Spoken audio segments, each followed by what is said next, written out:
बिस्मिल्लाहिर्रहमानिर्रहीम। अस्सलाम वालेकुम दोस्तों, उम्मीद है आप खैरियत से होंगे। प्यारे विज़िटर, मेरी दुआ है कि अल्लाह आप सबको हमेशा खुश रखे, आमीन।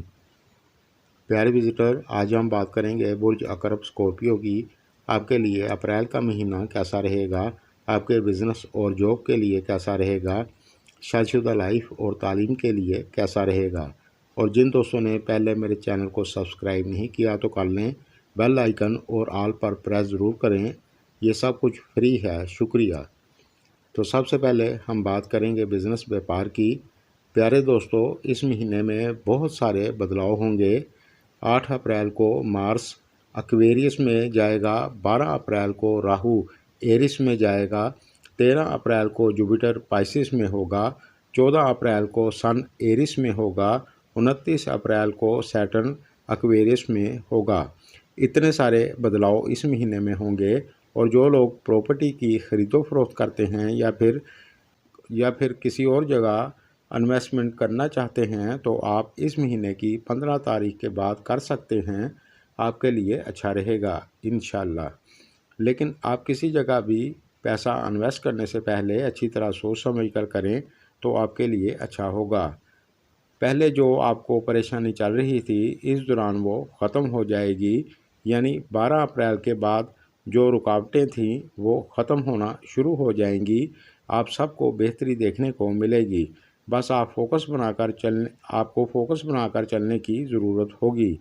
लेकिन इस महीने की 17 और 18 तारीख को आप बड़ी इन्वेस्ट ना करें। और जो लोग जॉब करते हैं, इस महीने में अगर आप मन लगाकर मेहनत करेंगे तो इंशाल्लाह ये महीना आपके लिए अच्छा रहेगा। और अगर आप जॉब की तलाश में हैं तो इस महीने में आप अपनी पूरी कोशिश करें। 15 अप्रैल के बाद आपको जॉब मिल सकती है। अब बात करते हैं तालीम की। तो ये महीना आपके लिए नॉर्मल रहेगा। इस महीने में आपको अपनी पढ़ाई पर फोकस बनाकर चलने की ज़रूरत होगी। इस महीने में आपको मेहनत थोड़ी ज़्यादा करनी पड़ेगी। शादीशुदा लाइफ की बात करें तो अगर पहले कोई परेशानी चल रही थी तो 12 अप्रैल के बाद वो ख़त्म हो जाएगी। आपको बेहतरी देखने को मिलेगी क्योंकि केतु और राहु का बदलाव होगा। इस महीने में आपको अपने वालिद और बड़े बहन भाइयों का साथ मिलेगा। और इस महीने में आप किसी जगह घूमने के लिए जा सकते हैं। और आपके वालिद का अगर कोई कारोबार है तो 15 अप्रैल के बाद उनकी इनकम अच्छी होगी।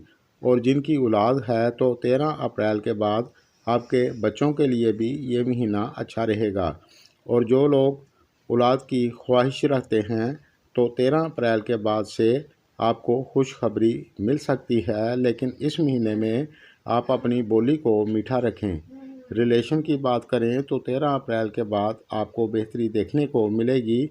अगर पहले कोई परेशानी चल रही थी तो इस दौरान वो ख़त्म हो जाएगी इंशाल्लाह। अब बात करते हैं सेहत की। तो इस महीने की 14 तारीख तक आप अपनी सेहत का ख्याल रखें। फिर इसके बाद आपके लिए ये महीना अच्छा रहेगा। अगर कोई पहले परेशानी चल रही थी तो 14 अप्रैल के बाद वो ख़त्म होना शुरू हो जाएगी। प्यारे विज़िटर, आप हर महीने हस्बे तौफीक सदका देते रहें और या हय्यो या क़य्यूम का विर्द आप करते रहें। ऐसा करने से आपको हर चीज़ में फ़ायदा होगा। मेरी वीडियो अगर आपको पसंद आए तो लाइक करें, शुक्रिया।